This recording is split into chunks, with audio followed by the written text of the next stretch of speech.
하나님의 은혜와 사랑이 함께하기를 축복합니다. 이솝 우화에 이런 이야기가 있습니다. 이솝은 이제 동물들을 예를 들어서 우리에게 교훈을 주는 책이지요.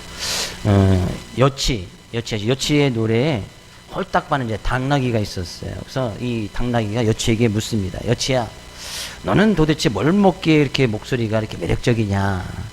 그러니까 여치가 짧게 대답합니다. 이슬 말하는 거예요. 그래서 그 말을 들은 당나귀가 이슬만 먹다가 며칠 후 굶어 죽었대요. 이 이솝은 아주 이제 짧은 이야기지만 우리에게 아주 시사하는 바가 큽니다. 요즘 이제 어떻게 살아가는 것이 정말 귀하고 소중한 삶일까? 그런 것에 대해서 이제 많이 이제 말씀을 준비하면서 고민하던 타에 그런 이야기가 생각이 났습니다. 누군가 이런 말을 했습니다. 누가 했는지는 모르겠는데, 우리는 모두 특별한 원본으로 태어나지만 누군가의 복사본으로 죽게 된다라는 그런 말을 했어요. 평생 누군가의 꿈을 따라가다가, 평생 누군가처럼 살려다가, 평생 그렇게 복제만 하다가 어느 날 되돌아보면 복사본만 남으면 인생이 되어지더라는 거예요. 그래서 자꾸 누구하고 비교하면서 자꾸 자기 못난 자기 자신을 보게 되어지고, 그러다 보니까 이제 조금 따라가고 그 사람 하면서 계속 원래 내 모습, 하나님께서 우리를 특별하게 지으신 그 모습 그대로 살아가는 것이 아니라 자꾸 누군가 비교하면서 하나님께서 지으신 그 나의 원래 모습, 그건 자꾸 잃어버리고 자꾸 다른 사람만 따라가려고 하는 그런 비교의식 속에서 살아가게 되어지더라는 거예요. 상당히 일리 있는 말이라고 생각이 되었습니다. 성경은 하나님께서 우리를 지으실 때 이렇게 말씀하고 있습니다. 시편 140편 시편 기자는 내가 주께 감사하는 것이 나를 지으심이 심히 기묘하심이라 이렇게 고백을 했어요. 하나님께서 나를 지으신 것이 너무 기묘하다는 거예요. 이전 성경에서는 신묘막측하심이라 이렇게 한자성으로 썼어요. 너무 귀하고 소중하고 아주 특별한 존재로 우리를 지으셔 놓으셨기에, 나 자신을 지으셔 놓으셨기에 나는 그거에 감사하면서 살아간다는 얘기죠. 어쩌면 우리의 삶의 모습이 이런 모습인 것 같아요. 난 누군가 비교해서 난 왜 저 사람보다 못할까?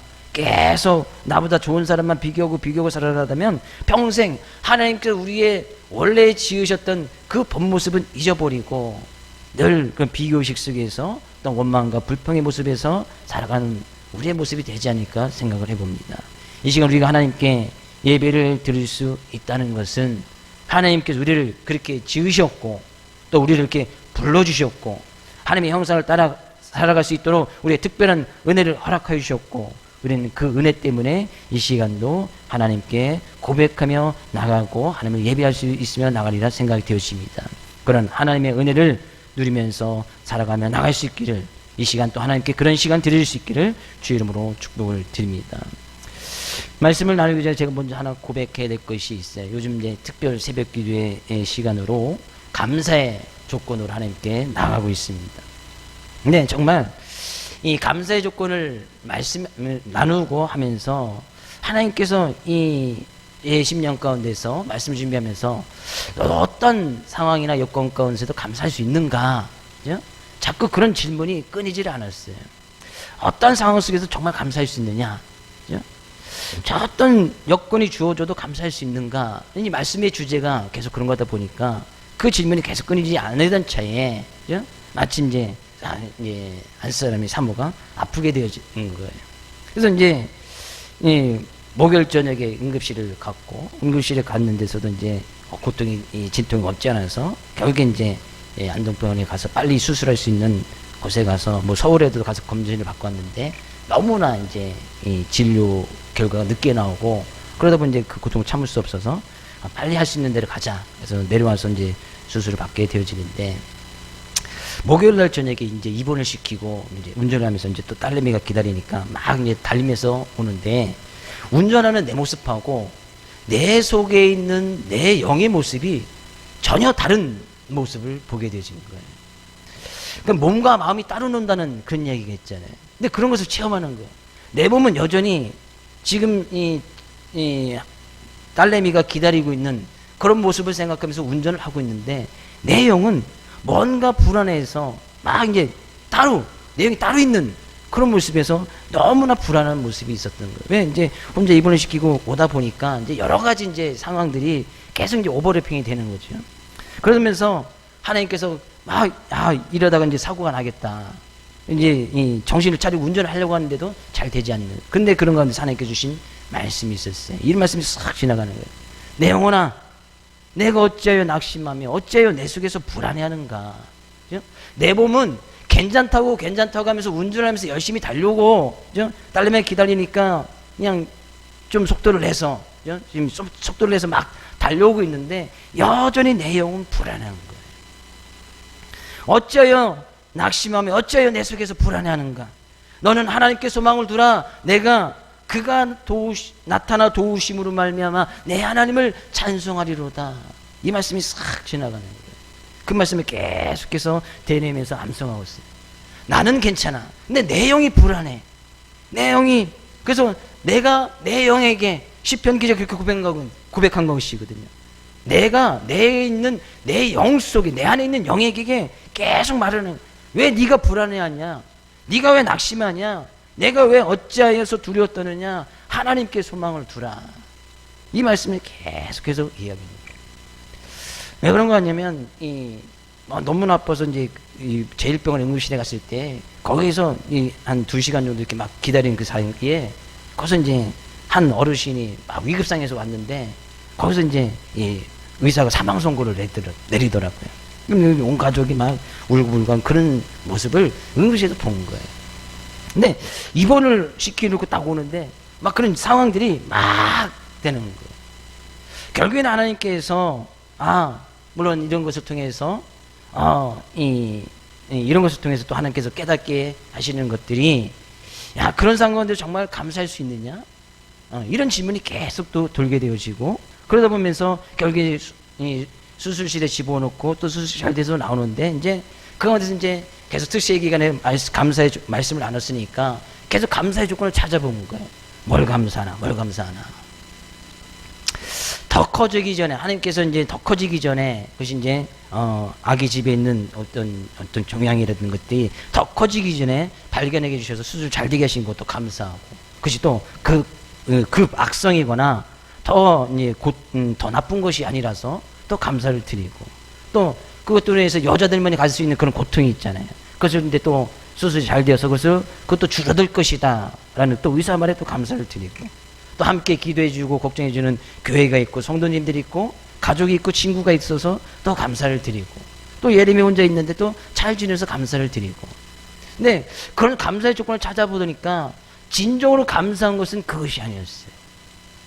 그것은 수술이 잘 됐다는 그런 결과에 따르는 감사의 조건이었지 만약에 정말 예를 들어서 뭐 그럴 일이 있을 수도 있고 없을 수도 있겠지만 만약에 정말 수술이 잘못되었어. 만약에 그것이 정말 악성이어서 앞으로 더 많은 치료를 받아야 되고 더 나쁜 것으로 번질 수 있다. 만약에 그랬다면 정말 내가 지금 드리고 있는 감사를 하나님께 드릴 수 있을까? 그런 생각이 드니까 감사할 수 없겠더라고요. 정말 감사했던 것은 여전히 부족하고 연약한 나의 본 모습을 보게 하신 그 하나님께 감사가 나오더라는 거예요. 그런 상황이면 넌 정말 감사할 수 있느냐? 말씀은 그렇게 증거하고 지금 특별 새벽기를 통해서 그런 말씀을 나고 있는데 행여나 잘못됐으면 넌 그 상황에서 감사할 수 있겠는가? 사자굴에 다니엘이 들어갔어요. 거기서 사자 밥이 되었더라면 만약에 다니엘이 사자의 밥이 되었더라면 그런 상황에 놓여져 있다면 감사할 수 있겠는가? 우리가 욥의 말씀도 나눴습니다. 온 가족이 하루아침에 다 죽임을 당합니다. 자기가 사랑했던 온 자녀 10명이 하루아침에 죽임을 당해요. 자기가 있는 모든 재물도 다 빼앗겨버려요. 아내마저 하나님도 욕하고 죽으시오 라고 그 아내도 떠나가 버립니다. 그런 상황 가운데 정말 놓여져 있다면 지금 네가 결과론적으로 잘 되었기 때문에 감사했던 그 조건이 아무런 하나님께 감사의 조건이 되지 않는 거예요. 잘 됐긴 왜 감사했죠. 잘못되었으면. 여전히 부족한 나의 믿음의 모습을 발견하게 되어지더라는 거예요. 여전히 부족하고 여전히 연약하고 나는 그런 하나님의 은혜가 없이는 살아갈 수 없는, 내가 지금 목회를 하고 목사의 일을 하면서 주의 소명을 감당하고 나가면데도 불구하고 여전히 부족하구나, 여전히 부족하구나. 하나님 앞에 말씀을 나누면서, 말씀을 준비하면서 여전히 부족한 나의 모습을 발견하게 하신 그 발견하신 그 은혜가 정말 감사하더라고요. 어쩌면 제가 당했던 그런 큰 힘들고 어려움보다도 더 지금 싸움 가운데 더 낙심이 되고 낭망되고 더 힘들고 어려운 그런 상황 여건을 가지고 이 시간 주님의 전을 찾은 성도들이 분명히 있을 거예요. 이 시간 하나님의 특별한 은혜가 저에게 임했던 하나님의 그 은혜가, 그 은혜의 말씀이 이 시간 우리 모든 성도들에게 임해지기를 원하고, 그가 주셔주시는 하나님의 말씀을 통해서 삶 가운데 당하였던 어려움과 문제들이, 삶 가운데 하였던 기도의 모든 문제들이 이 시간 하나님의 귀한 말씀을 통해서 응답이 되어지고 회복되어지고 치유되어질 수 있기를 주의 이름으로 축복을 드립니다. 이 시편 기자가 고백하는 거예요. 1절, 하나님이 나를 지켜주소서, 내가 주께 피하나이다. 그렇게 고백했다는 것은 이 시편 16편은 다윗이 지은 시거든요. 다윗이 지었는데 내가 하나님께 피하겠다 라고 이렇게 고백했던 것은 그 이전에는, 그럼 다윗의 내가 지금 하나님께 피합니다 라고 했던 것은 그 이전에는 하나님께 피하지 아니했다는 거예요. 내가 하나님 없이 한번 해보겠다는 거였어요. 내가 하나님이 나의 피난처시고 나의 요새시고 산성이시라고 고백하기 이전에 다른 것에 하나님 외에 다른 곳에서 피난처를 삼아 보았고 다른 곳에 나를 지켜줄 그런 안식처를 찾아보았었다는 거예요. 근데 찾아보았더니 안 되더라는 거죠. 그래서 다윗이 고백하는 거예요. 하나님, 그때서야 나를 지켜주소서, 내가 주께 피하나이다. 내가 이전에 다른 곳에 피해봤더니 피할 곳이 안 되더라는 거예요. 내가 다른 곳에 안식처를 삼아 보았더니 여전히 그곳이 안식처가 안 되더라는 거예요. 그래서 하나님께 고백하는 거예요. 그 하나님, 내가 다시 하나님이 나를 지켜주시고 나를 지켜주실 가장 귀하고 내가 피할 가장 안전한 곳이기에 내가 주님께 피하오니 주님 나를 지켜주소서라는 그런 고백이에요. 결국에 이 다윗이 깨달은 것이 하나님이 가장 안전한 곳이더라 그런 얘기예요. 믿으신 분 하면 삶 가운데 피할 곳 찾아갈 수 있으면 한번 찾아가 보십시오. 한번 해십시오. 피할 수 있는 곳, 안전한 곳, 나의 피난처, 나의 요새가 어딘가 하나님 외에 다른 어느 곳을 한번 찾아서 한번 그런 시기들이 다 있었을 거예요. 근데 결국에 돌아오는 것이 하나님의 백성, 하나님의 자녀들은 결국에 돌아오는 것이 하나님 앞으로 다시 돌아오더라는 거예요. 시편을 지었던 이 다윗이 깨달은 것이 결국에 나의 피난처, 나를 지켜주시고 보호하시는 분은 하나님밖에 없구나.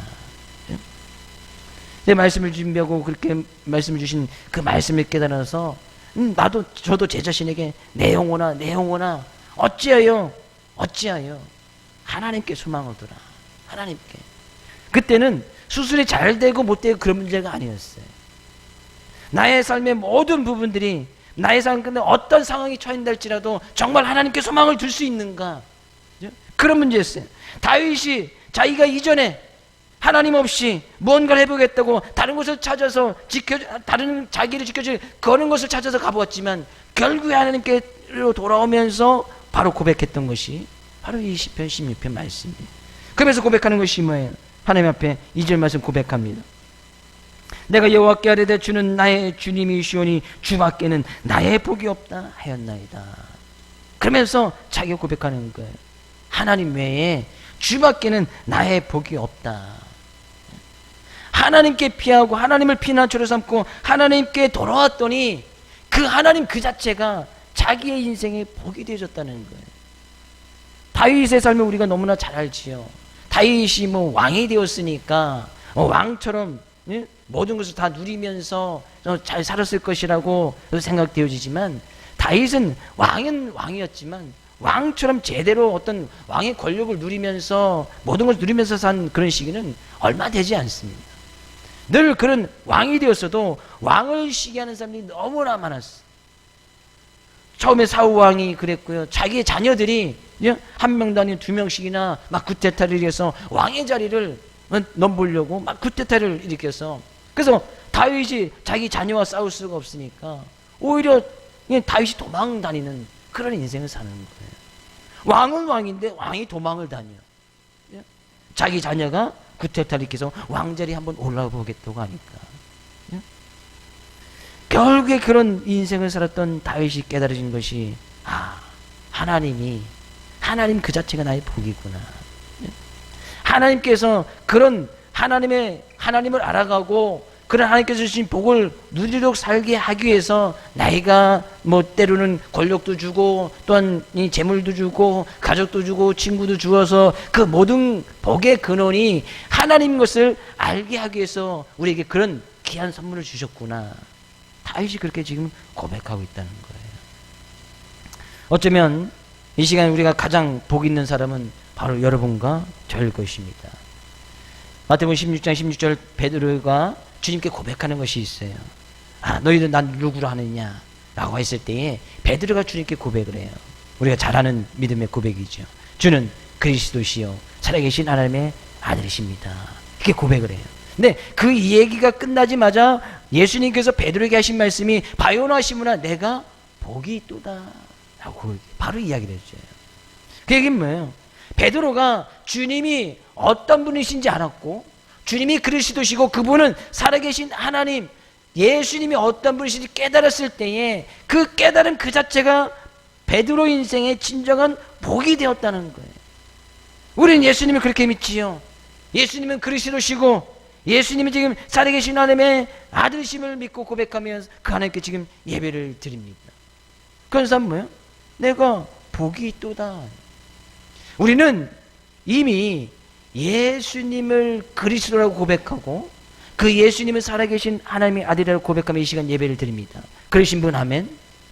그럼 주님께서 말씀하시는 거예요. 내가 복이 있도다. 복이 있는 존재라는 거예요.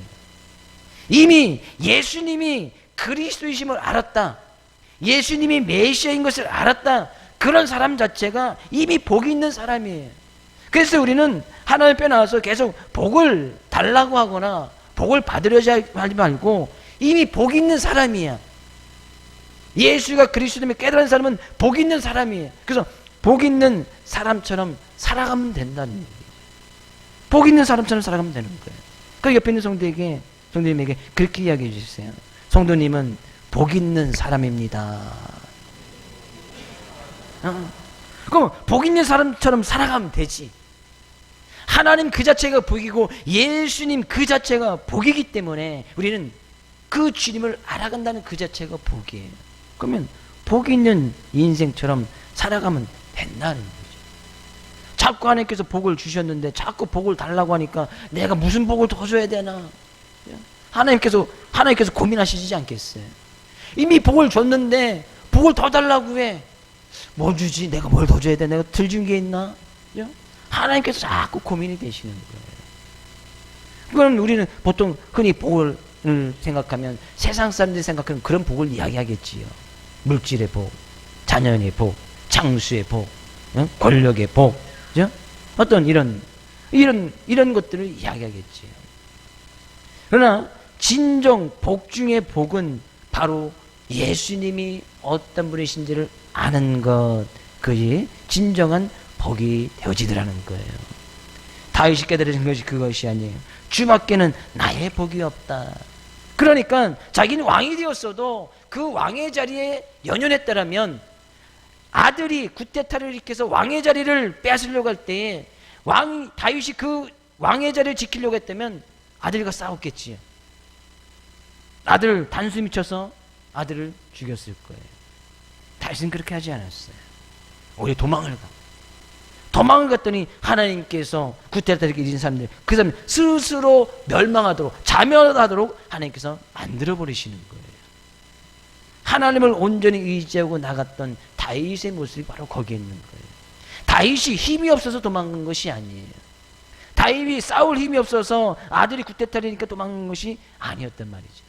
하나님을 온전히 의지하는 모습 속에서 하나님께서 스스로 그 문제를 해결해 주신 것을 보게 되었죠. 주밖에는 나의 복이 없다고 그렇게 고백하며 살아가는 사람들을 하나님께서는 이렇게 불러주시네요. 3절, 땅에 있는 성도들은 존귀한 자들이니 나의 모든 즐거움이 그들에게 있도다. 그들을 뭐라고 불러줘요? 그들을 성도다라고 불러주는 거예요. 주밖에는 나의 복이 없다. 예수님이 어떤 사람인지 깨달아서 그 참된 복을 누리며 사는 사람들을 성도다. 성도. 성도이신 분 아멘? 예. 성도는 도자는 무리도자를 이야기해요. 그러니까 여기 모두 이렇게 무리가 이렇게 모여 있는 이 자체가 성도예요. 한 사람 한 사람 한 사람 이야기할 때는 성자라고 이야기하는 거예요. 성자. 옆에 계신 성도님에게 성도님은 성자십니다. 믿으시는 분 하면 성자 성 누구 하면 성 어거스틴 성 아주 이렇게 사람들을만 이야기하는데 성자는 성자는 바로 우리 나 자신 하나님께서 예수님이 어떤 분이신지 아는 우리를 성도라는 그 무리 속에 집어넣으셨고 한 사람 한 사람을 성자다라고 불러주셨단 말이에요. 그 성도들은 뭐예요? 성도들은 존귀한 자들이니 성자는 가장 존귀한 자라는 거예요. 하나님께서 그렇게 우리를 여겨주시겠다는 거예요. 하나님께서 우리를 가장 귀하고 존귀하게 여겨주시겠다는 거예요. 내가 너를 보배롭고 존귀하게 여기고 너를 사랑하였음지. 하나님께서 우리를 이 세상에 아주 특별한 존재로 하나님의 자녀로 보내주셨고 그런 우리를 성자라 불러주시고 보배롭고 존귀한 자다라고 이야기해 주셨다는 거예요. 이 보배롭고 존귀한 것은 얼마나 많은 것을 가졌느냐? 그것은 중요하지 않습니다. 얼마나 많은 학식을 가지고 있느냐? 그거 중요하지 않아요. 얼마나 많이 배웠느냐? 아니면 얼마나 많은 권력을 가지고 있느냐? 권력이 있으면 하나님께서 성다, 권력이 있으면 아무것도 아닌 것처럼 성경은 절대 그렇게 이야기하지 않는다는 거예요. 오늘 얘기했잖아요. 주밖에는 나의 복이 없다. 그 주님이 어떤 분이신지 아는 사람, 그 사람들이 곧 성도고 성자고 그런 사람들이 바로 존귀한 자다라는 얘기예요. 다시 한번 옆에 있는 성도님에게 성도님은 정말 보배롭고 존귀한 자입니다. 가방끈 길어봐야 난 배운 게 없어서 길어봐야 질질 끌리기만 하지 짧아야 짧게 월간 들고 다니는 거 아니에요. 많이 배운다고 성도고 많이 안 배우면 성도가 아니고 그런 문제가 아니라는 거죠. 그래서 우리 정말 삶 가운데 중요한 것은 주님이 어떤 분이신지 아는 것. 거기에서부터 주님께서는 말씀하시네요. 모든 즐거움이 그들에게 있도다.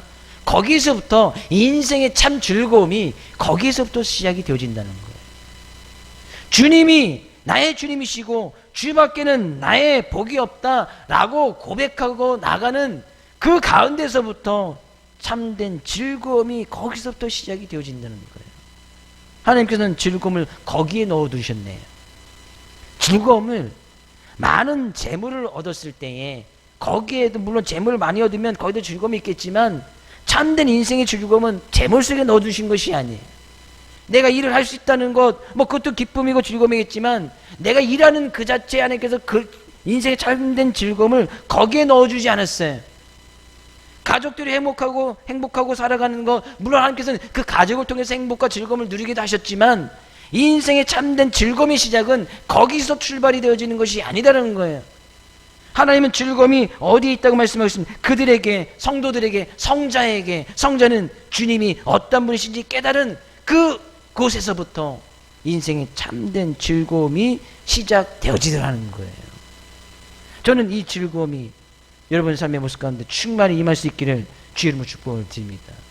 그런 즐거움이 있기 때문에 이 주일 이 시간에도 주님 앞에 나와서 우리가 하나님을 예배하면서 찬양하며 나가는 거 아니겠습니까? 그렇게 깨달았던 이 다윗은 결코 다른 것을 바라보려고 생각하지도 않습니다. 4절 말씀이에요. 다른 신들에게 예물을 드리는 자는 괴로움이 더할 것이라. 나는 그들이 드리는 피의 전제를 드리지 아니하며 내 입술로 그 이름도 부르지 아니하리로다. 이 인생의 참 즐거움이 어디에 있는 것인지 깨달았던 다윗은 내가 다른 신들은 쳐다보지도 아니하고 다른 신들에게는 예물도 드리지 않겠다. 왜? 그것이 우상숭배니까. 다른 곳에 예물을 드리지 않는 어떤 물질적인 욕심을까지도 버리겠다는 이야기거든요. 재물은 어떤 물질이잖아요. 네, 성경도 이야기하고 있어요. 너희들의 탐심이 있으니, 탐심은 곧 우상숭배고 이것으로 말미암아 하나님의 진노가 임합니다. 그러니까 탐심은 어떤 물질적인 문제인 거예요. 그러니까 다윗이 뭐 왕의 자리에 앉았든 그 전에 많은 것을 가지고 누리고 있었지만 내가 그것을 가지고 그것을 통해서 다른 신을 섬기는 그런 우상숭배에 빠지지 않을 것이다 라고 고백을 한 거예요. 왜? 하나님 안에서 참된 인생의 기쁨과 즐거움을 이 다윗이 누렸기 때문이에요.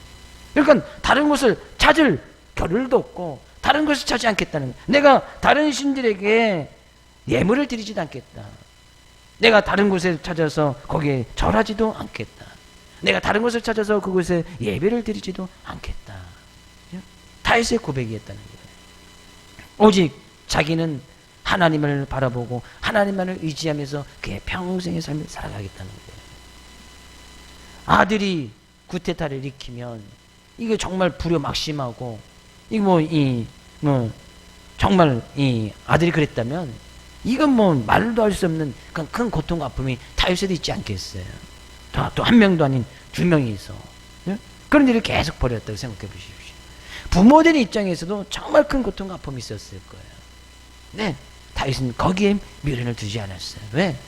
거기에는 진정한 기쁨과 즐거움이 없었으니까. 왕의 자리, 많은 재물, 거기에 참된 즐거움이 없었다는 얘기예요. 거기에 낙이 없었다는 거예요.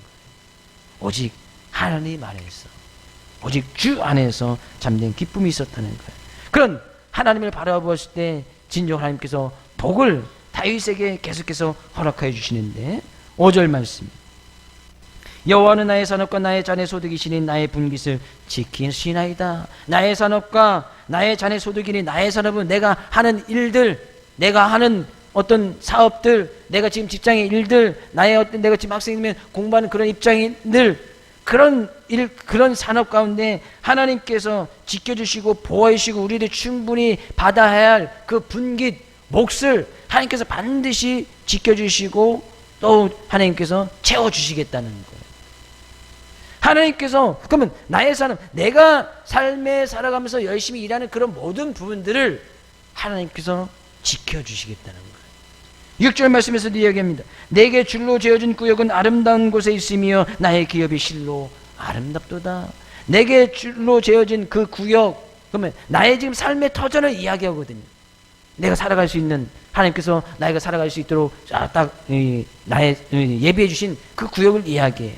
뭐 가정이 될 수도 있고 또 집이 될 수 있고 어떤 지역이 될 수 있고 내가 살아갈 수 있는 그 지역, 내가 지금 걸어다니면서 일을 할 수 있는 것, 내가 걸어다니면서 다닐 수 있는 그 모든 삶의 부분들을 이야기해요.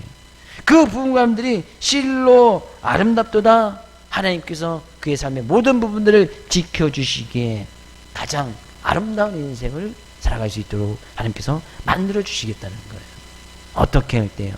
하나님이 나의 복인 것을 깨달아질 때, 그 하나님이 나의 진정한 복인 것을 깨달아서 내가 다른 것을 바라보지 아니하고 오직 주님만을 바라보고 그 주님만이 나의 복의 근원인 것을 깨달아 알아나갈 때에 하나님께서 지켜주시고 보호해 주시고 아름다운 인생을 살아갈 수 있도록 만들어 주시겠다는 거예요.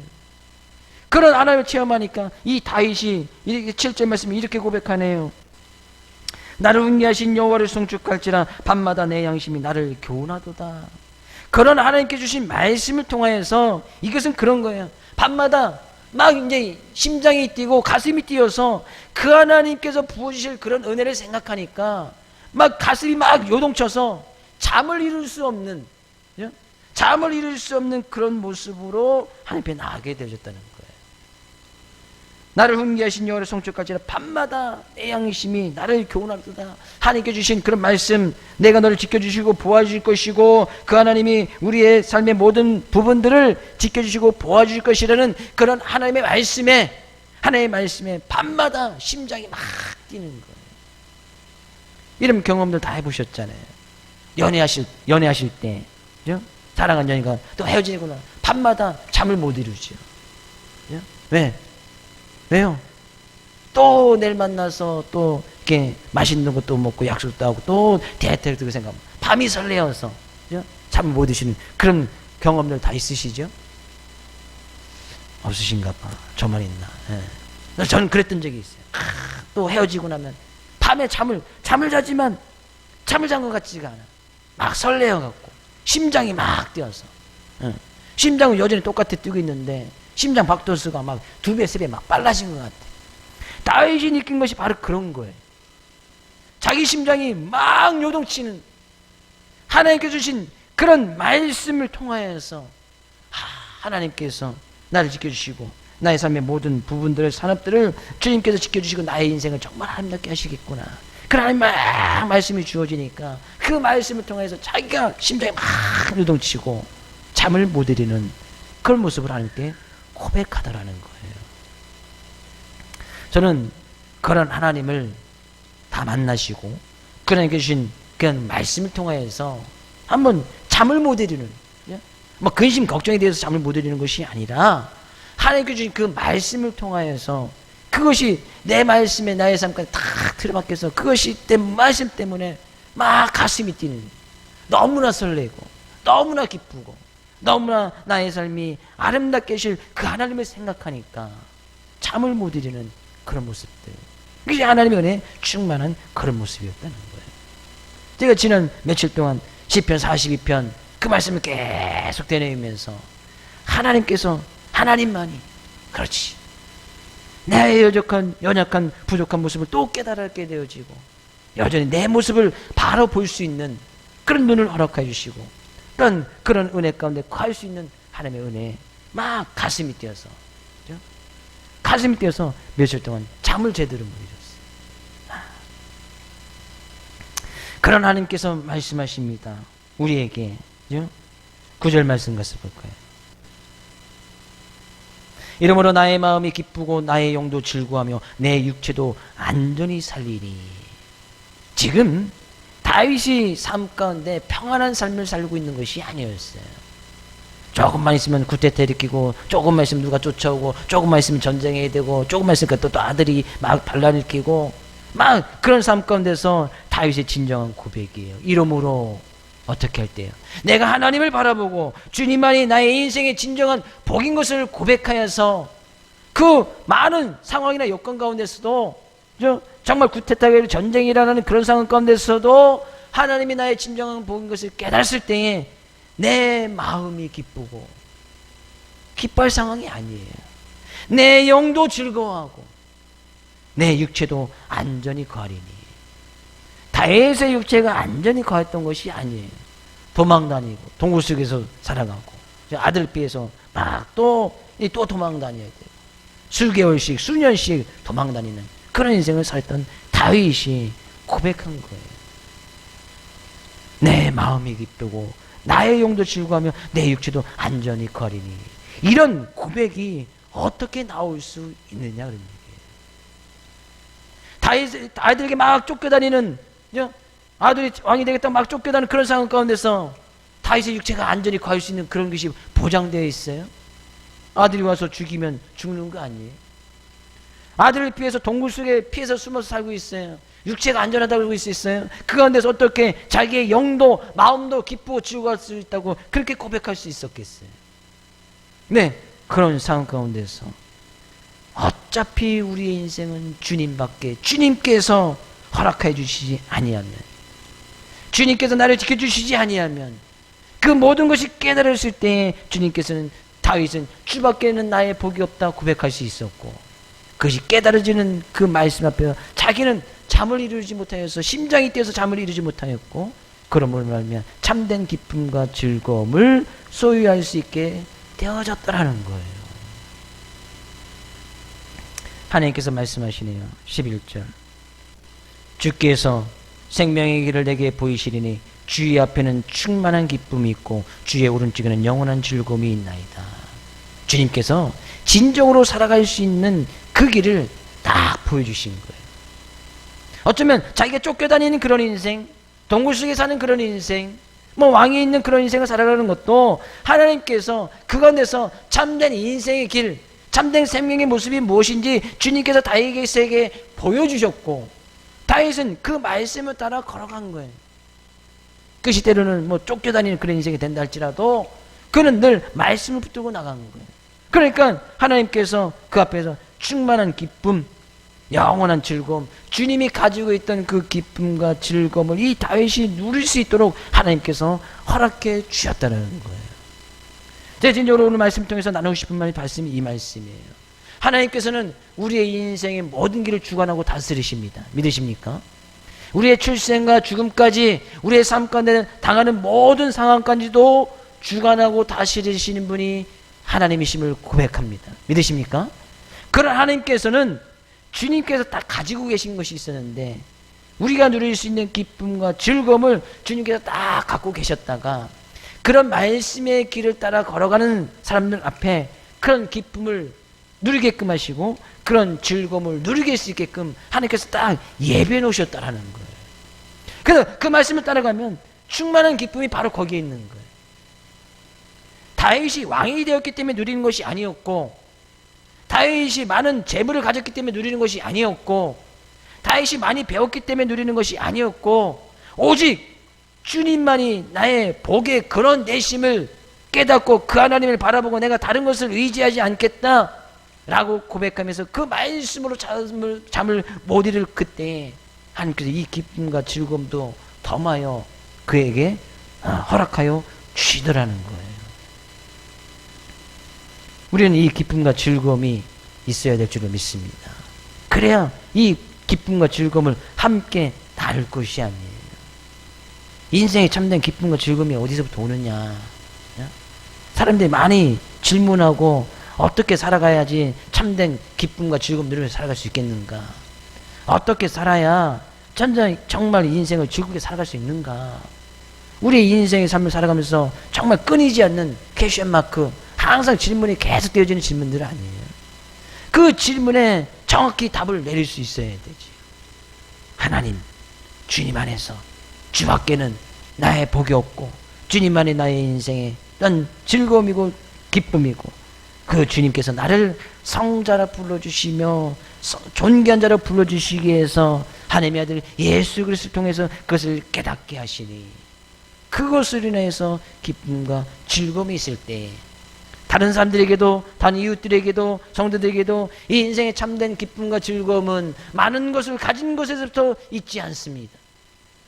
진정으로 우리의 삶을 주관하시는 그 예수님을 통해서 예수님을 알아갈 때 예수님이 그리스도심을 알아갈 때 거기에 참된 기쁨과 즐거움이 있다고 이야기할 수 있고 나눌 수 있지 않겠느냐 그런 얘기죠.